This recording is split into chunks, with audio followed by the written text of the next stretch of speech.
This is WFYI News Now. It's September 23rd, and I'm Abriana Herron. On today's show, what's at stake in the election of 2 at-large seats on the Carmel Clay School Board? Advocates say Indiana lawmakers need to do more to protect people from extreme heat. And Indianapolis will take control of the site of the state's first women's prison. Let's start on the right foot. Let's start with transparency and let's start with a clear plan for community engagement. And that would include both properties, the Sherman Park and the Indiana Women's Prison. Those stories coming up.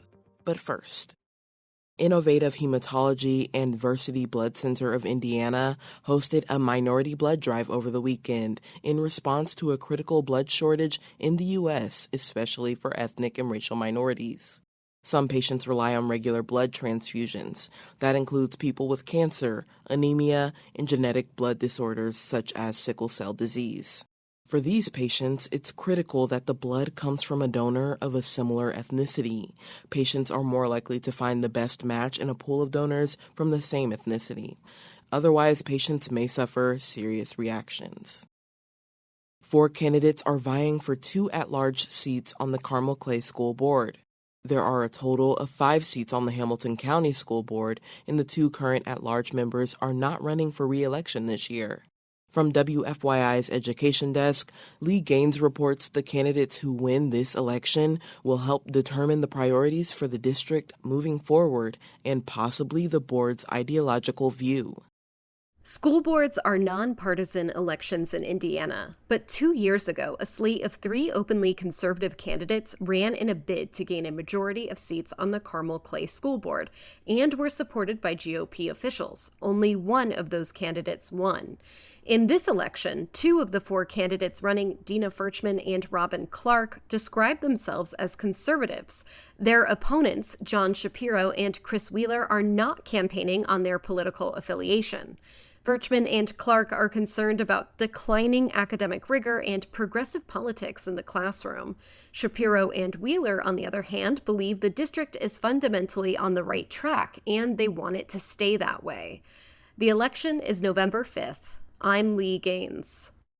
You can learn more about the Carmel Clay School Board candidates at WFYI.org. Extreme heat kills more people in the U.S. than tornadoes, hurricanes, floods, or any other weather-related disaster. As Indiana Public Broadcasting's Rebecca Thiel reports, advocates say Indiana lawmakers need to do more to protect people from getting their fans and air conditioners shut off in the summer. Indiana ranks 31st in energy affordability. That means more disconnections and people choosing to forego things like medicine to pay their electric bills. Denise Abdul-Rahman is the Environmental Climate Justice Chair for the Indiana NAACP. She says her family faced shutoffs when she was a kid, and a teacher friend of hers died from a heat-related illness. She suffered from asthma. The school didn't have air conditioning where she worked and taught, and she died of a severe attack on the job. Black, Indigenous, and Latino Hoosiers are especially vulnerable because they're more likely to live in older, less energy-efficient homes. And rural Hoosiers often don't live near services like cooling centers. Among other things, advocates would like to see the state create a summer moratorium on shutoffs and payment plans based on income. For Indiana Public Broadcasting, I'm Rebecca Thiel.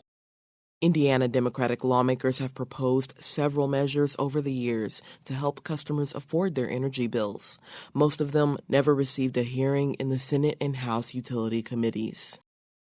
And for our final story today, the City of Indianapolis will take control of the site of Indiana's first women's prison. WFYI's Jill Sheridan reports a property exchange agreement between the city and the state includes a 15-acre historic site that has been fenced off and mostly neglected since 2017. In 2022, demolition of a number of historic buildings on the Near East Side site alarmed neighbors, including Joey Newsom. Now he hopes new city ownership of the former prison site will improve communication. Previously, it was a challenge to communicate with the state about preservation, security, and possible redevelopment. Let's start on the right foot. Let's start with transparency and to start with a clear plan for community engagement. And that would include both properties, the Sherman Park and the Indiana Women's Prison. One of the sites in the swap gives the state 7 acres of Sherman Park, another near East Side neighborhood where redevelopment is underway. The exchange also includes a West Side site where the current animal shelter is.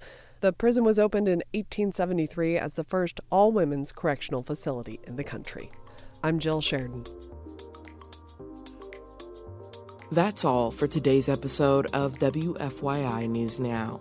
Our podcast is produced by Drew Daudelin, with support from the news team at WFYI and public media journalists across the state. Our news director is Sarah Neal-Estes. Kendall Antron produced our music, and I'm your host, Abriana Herron. If you like today's episode, remember to subscribe and share, and follow WFYI on Instagram, Facebook, and YouTube to check in on our newsroom throughout the day. Thanks for listening. We'll be back tomorrow.